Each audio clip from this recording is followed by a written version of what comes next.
Hello and welcome to Oakville Matters. Thanks to your TV, this is our chance to talk about the things we do to make Oakville the most livable town in Canada.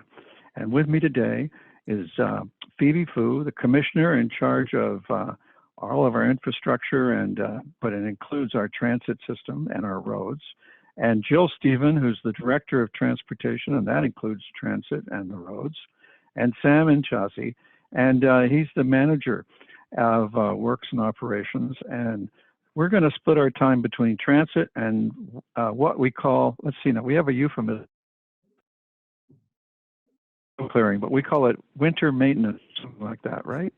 Right. So I should, as mayor, I should be with the lingo. So snow clearing, winter maintenance. Sam, this winter has so far reminded me of one of the first winters I ever experienced here about 30 years ago, when I swear the only snow there was a light dusting. Now, we've had a little more than a light dusting since the winter began back in December, but not very much. And it seems to me that, wouldn't you agree that maybe we've rolled the trucks a little less often than some winters? Thank you, Mayor Burton. I think it really, for me, I've noticed that we take a lot of action. Some of it is not noticed by the public, but we have been rolling out our trucks, our salting and de-icing, as well as plowing. At this time, compared to last year, it is a little lighter. We do expect, of course, that this will change, given that we're in February and winter is truly upon, or in January and truly upon us now. Okay, well, my dad is a retired professional meteorologist, and he loves to say, never make a forecast until you have to. And so I'm going to break his rule, and I'm going to say, you know, it's a La Nina year. It's a La Nina is kind of consistent with a lighter winter. So everybody write it down and beat me with it when winter's over, and see how good my forecast was. And, you know, if I blow my forecast, you can tell my dad on me. So, Sam, you know, one of the things, before we go to Jill and Phoebe, there's just one more burning question that a lot of people have about snow clearing. They want to know why their street hasn't been cleared as soon as some other street. And in some cases, they want to know, they go, well, there was some snow and nobody did anything. Why is that? And so this is your chance to explain how council doesn't really want trucks to roll until there's a certain amount of snow. And then you've got to have a hierarchy of streets. Can you explain that, why we need a hierarchy? And you know, I think I'll take the blame for the council policy. Oh, thank you, Mayor Burton. I think to answer the question, it does need defining sort of what some of the words we use: primary roads, residential roads, and secondary roads. So I think maybe to start with and giving a general overview, just as you mentioned, when snow begins to accumulate, regional, primary, and secondary roads are cleared first to ensure that Oakville residents and emergency vehicles, like fire trucks and ambulances, can safely travel through.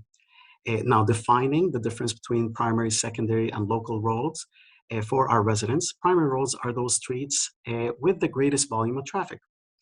Secondary roads are those that lead to primary roads. And local roads are residential roads. And some of the defined ways of we have a winter service level that we go ahead and actually complete. It's based on the hierarchy that I just mentioned. So we do plowing, we do salting and sanding, and we do sidewalk clearing. And all of these are predicated on these winter service levels that we have. And to give you a general overview as well, for instance, I just want to highlight that residential roads, for instance, are plowed after snow accumulates in excess of 7.5 centimeters. When all the streets need plowing, they are all cleared within 24 hours after the end of the storm. Again, when you have heavy snowfalls or successive storms, this can extend this period a little bit longer than 24 hours. Now, in terms of sanding and salting, our trucks are dispatched at the start of a snowfall and at the first sign of any roads beginning to ice. And residential streets are generally receiving salt and sand treatment at intersections, hills, and at sharp curves. Now, sidewalk removal, again, we go into the same hierarchy with primary, secondary, followed by residential. And the primary and secondary are cleared only after the snowfall or snow accumulates in excess of 5 centimeters, and only after the roads have been cleared. The residential sidewalks are cleared after 8 centimeters of snow accumulations. And we continue again with the same information. I hope this answered your question. We do have additional information on our snow clearing and winter maintenance available on the town's website. Well, you know, the website, thank you for mentioning that. It's a pretty darn good page. You can look there's a map that shows you almost real time how the streets are being cleared. It's not quite the same as an Uber for your snowplow, but it's pretty close because you can see, you know, you can guess when they're getting to you. I live on a collector street, I think we call it, and there are 2 small courts off of my collector street. And I noticed that the snowplow eventually gets to my street when there's enough snow, but it usually ignores the courts, and especially when it's a borderline kind of amount of snow. And now my neighbors are lovely folks, and they totally understand, and you know, they can drive over snowpack a few feet to get to the collector road.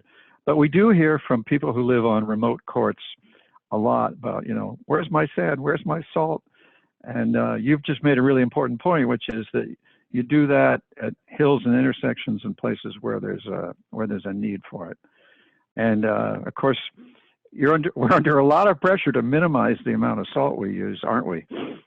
Yes, that is correct. We do, under our salt management plan, make sure that we are being good stewards of the environment and using salt as required and as applicable. And thank you for mentioning that the plow Oakville map, as well as you know, we do have a real-time snow clearing updates that we use through GPS technology, and that is tracking the progress of the town's plows, and that is available to our Oakville residents. Yeah, so it's almost like Uber, except you can't call the truck. Well, maybe in the future. So, Director Stephen, I want to thank you for being here today too. Let's dive into the transit part of our talk today. We recently at Council received a long list of very important strategic initiatives to improve transit for Oakville. Do you want to walk us through those? Great, thanks, Mayor Burton. Yes, at the December Planning and Development Committee meeting, we brought forward a list of 7 transit priority projects. The transit priority projects obviously are deemed to keeping our public moving, but they also really connect into how and where we're growing as well. So they support our urban structure and the livability of our community. The 7 projects include electrifying our transit fleet, and starting last year, all of our new buses will be electric buses as we bring them on board. We have 2 rapid transit projects, bus rapid transit on Trafalgar and on Dundas Street that we have promoted as well. Dundas being our busiest corridor for transit and connecting to the GO station, and Dundas being an important link to connect our growth areas, but also connect us to our communities east and west of us, and improve that interregional connectivity. The Palermo Transit Hub, again in North Oakville, and providing that important point for connection both for our local services as well as our services from other regions that connect into Oakville. Our Midtown area has our urban growth center, and centered around the Oakville GO station. Transit connections at the local level and also the GO level are extremely important for mobility in that area.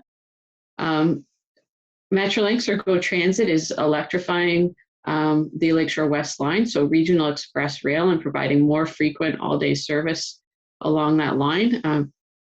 Provides greater mobility options into and from Oakville for our residents and the folks who work here. And then on-demand transit services as well is an important part of complementing the suite of transit options available to our residents. So these are the first thing that leaps out at me when I heard that list, at council and we adopted is these are very long range plans. Some of them. I mean, for example, the electrification of the GO line, which has already begun. The funding and the work is a multi-year progress or process. How soon before we have electrified GO trains? Isn't it still several years away, like 2, 3? Yes, you're right. Yeah, we're looking at 2025 as the projected timeline for electrification of the Lakeshore West GO line at this point. And with projects of that size, it's really important that we have that long-range planning and look ahead to where we're going to get in the future and how they all connect into each other. So it was really important that Council identified these as priorities, even though they're not all going to be implemented in 2022. They will be things we are all actively working on. Well, right. I mean, on the transportation side, Commissioner Fu, we've got 2 grade separations, which are really important for both moving traffic more efficiently and for safety, one on Burl Oak and one on Kerr. And those are multi-year projects, right? And when I say we, I'm merging and blurring the distinction between Oakville and Halton because, we're this two-spirited municipality. We've got an upper level and a lower level, if I can get away with calling it that. But anyway, a 2-level municipal organization, as other parts of the GTA also enjoy having. And in addition to that one, I'm pretty sure the town has to connect its attention. You must be connecting your attention to the Wycroft Bridge project at the region. So you've had time now as our new commissioner to get an idea of whether you made a mistake coming here or not. How do you like our list of projects that you get to stand in front of and be responsible for? Well, certainly I didn't make a mistake coming to Oakville. So I'll first answer that question, and thank you for that. So we have a robust capital program. As you mentioned, the grade separations, we have the Wyckoff Bridge. We also have many road projects to ensure the mobility of our residents are being enhanced over our overall 10-year long-term plan, coupled by Jill's mentioning of the transit project. They actually all complement each other. I find actually that very exciting. The fact that we not only look near term, but we look long term to look at how do we enhance the overall mobility from the road perspective, from the transit perspective, and from maintenance perspective. They all work together well from an overall total asset management perspective. So it's been very exciting, and our 10-year capital program certainly shows number of big projects that not only related to new roads, but certainly old roads, and a lot of active transportation and transportation safety type of enhancements as well. Now, a massive transportation project was just completed on a stretch of Trafalgar from the QEW up to, well, almost up to Dundas, and the region did that. But we had to, I'm sure you had to support them in some ways. What kind of trouble arose out of that? It looked very smooth to me. You know, town hall's on Trafalgar, and I was very impressed with how smoothly it went. What did I miss? Give us the dirt here. Well, I think everyone's very pleased with the outcome. From beginning of time before Trafalgar even started construction, there was a vision that was done in terms of what Trafalgar will eventually look like. And one of the key things is that it was going to become a BRT, which is the bus rapid transit piece. During construction, of course, we go through the realm of usual complaints, whether it's the noise or the connectivity of the sidewalks, where do I cross? But without focusing on that, I really want to look at what we miss and will continue to work with the region, and it's in our transit priority, is Trafalgar Road being our future bus rapid transit. We really want to look at an opportunity to look at the newly constructed Trafalgar and see how can we transition that to provide bus rapid transit. Perhaps, some consideration of the HOV lanes first before we still allow mixed traffic in that lane before we become dedicated lane. So I think our challenges currently is with the region is we'll continue to talk to them as a partner to look at the opportunity to move up Trafalgar as a higher order transportation linkage. And I think that's where our challenges is, and that's what that transit priority report really helped us to set that tone and move it forward. Yeah, now you mentioned a crucial thing about this high order transit corridor, Trafalgar, and I guess by extension, what we're going to talk about Trafalgar might apply to some degree to Dundas, and that's that HOV lane idea.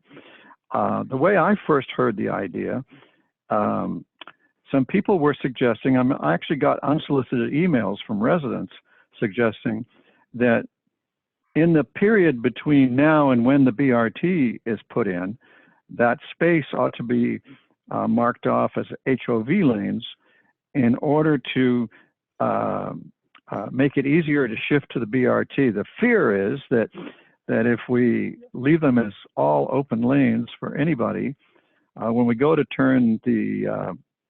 take the lanes for the BRT, there might be a hue and cry from car drivers that they're losing a lane, whereas an HOV lane gets you used to the idea that there's a priority lane for multi-passenger vehicles. Jill and Phoebe, do you guys have similar or different views on that? Can we get a debate going here? At the very least, we should talk about the pros and cons. Well, I'll do the cons. How's that? I'll let Jill do the positives. Okay. All right. Okay, I'll start with the cons. I think everyone was eager for Trafalgar to open. During the construction period, of course, people have experienced, this decrease of lanes. Having it completely open to the general public, to anyone to drive on it, single vehicles, multi-use vehicles, or transit, I feel the resident will feel that, okay, the expansion really was worthwhile. Now, so the con would be, if you take it away from me for HOV lane, I feel as perhaps a commuter, a single passenger car, you're really taking away from me, and you just build it. And I think that would be, I could imagine one of the residents' reaction about taking a lane away from me after I already suffered for a number of times with less lanes already. I'll pass it over to Jill to give me the benefit of doing this. Thanks, Phoebe. Yes, certainly the benefits of doing this sooner rather than later have been an area we've talked a lot about. During construction, our residents were used to fewer lanes, and many times during the construction, the region was able to maintain 2 lanes in each direction most of the time by staging the work. And so taking those new lanes now for HOV, they really aren't losing anything, because they were used to driving, having a 4-lane cross section on Trafalgar.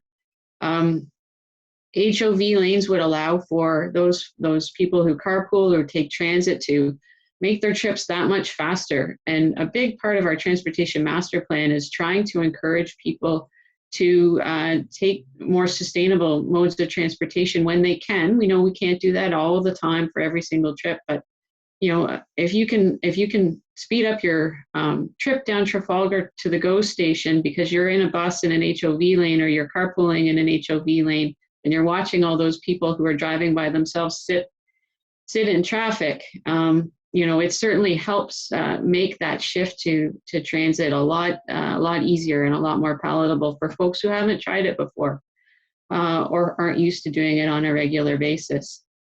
I think too, it also helps with that shock of going straight from 3 lanes that can be used for everybody to 2 lanes that can be used for cars and 1 lane that can be used by buses or as HOV. That's a really big shift for people to have to make. And, as was pointed out, it can feel like a real loss. It really is an opportunity for overall mobility, but it would feel like a loss to many. And so I think, it would really mitigate and help make that transition a lot easier.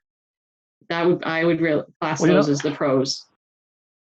Yeah, so you did a good job on that, and you both, what was interesting to me as an email receiver is that the only emails I got on it were from residents saying, hey, don't turn it into general traffic because it'll be a problem down the road. I thought, well, that shows you how far-sighted some Oakville residents can really be. And now for the clincher, who's going to decide that anyway? It's my impression that it's pretty much the region of Halton's call. And so your counterparts, we should have had your counterparts on. And then we could have had a real debate, because we could be asking them, so why didn't you do it? Now, mind you, as a regional councillor, I will get to ask that question. But what do you am I right? Finally, that really is a Halton decision, and surely they'll consult us, right? Oh, of course. The Halton region is actually conducting a couple of studies that are related to transit. One being the transit operationalization study, that's a mouthful, is how to operationalize the transit corridors that we just talked about. What are the logistics, what are the governance, how is it going to be done, what are the process to get it done. So it's almost like an implementation type of plan. Halton region is the one who's doing the study. We are part of the stakeholder amongst the other municipalities in Halton region. And as well, they're also updating their transportation master plan. They're doing that this year. And as well, that will be coordinated with us while we do our update to the transportation master plan. So sometimes these long range decisions in terms of what are the road become, what type of road it becomes, when do we turn on or open up these facilities, how does it get opened up, and how is it going to be used?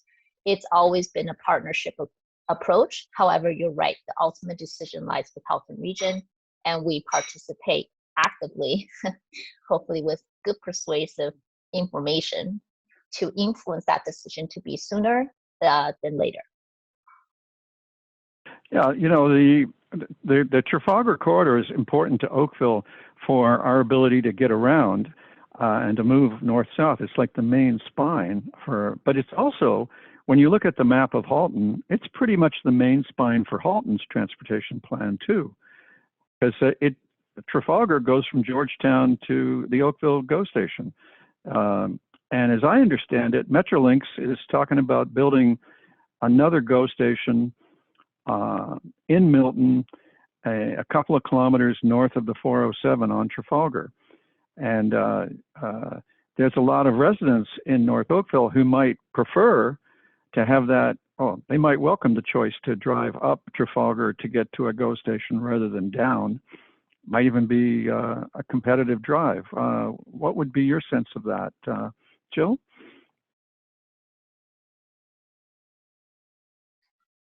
Yeah, I think you've really hit it right on the head there, Mayor Burton, that the importance of Trafalgar and the overall mobility of the region, and that's one of the reasons why it's identified as a priority corridor for transit in our plans and in the region's plans and in Metrolinx's plan as well. Having that choice of two options to get to the GO. Not everybody's taking the Lakeshore West GO line.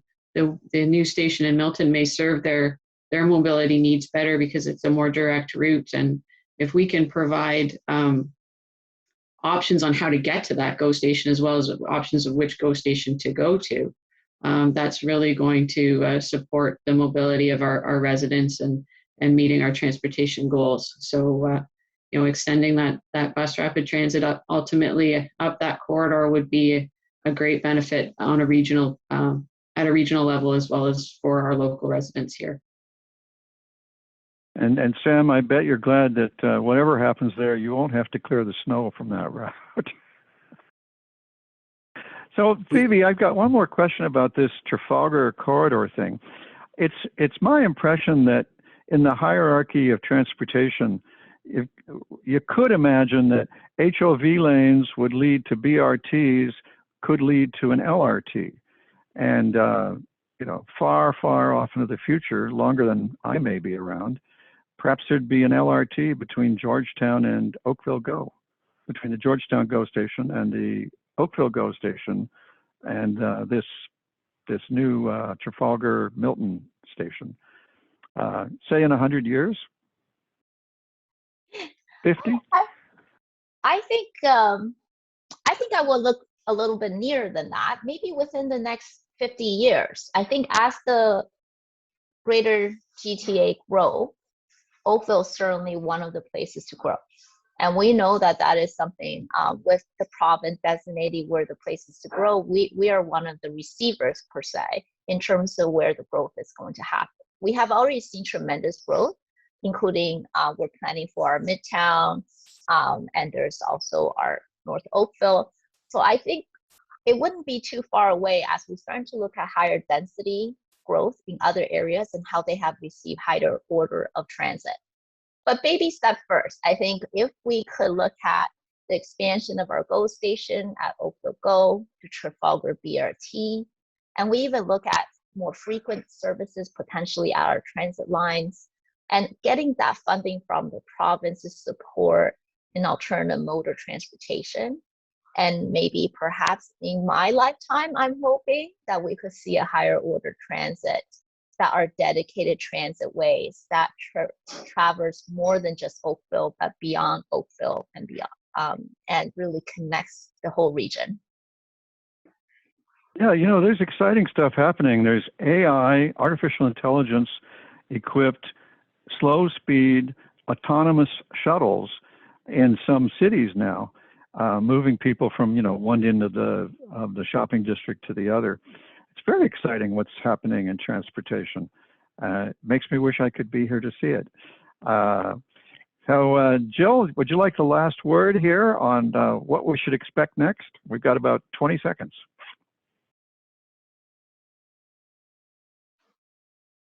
Yeah, I'd like to say our budget this year, as Phoebe mentioned, is very comprehensive. In addition to the capital work we have a lot of focus on traffic safety this year. And then we have a real enhanced program that includes some new elements and continuations of our existing programs. So we're really excited to be rolling that out this year under the neighborhood traffic safety umbrella.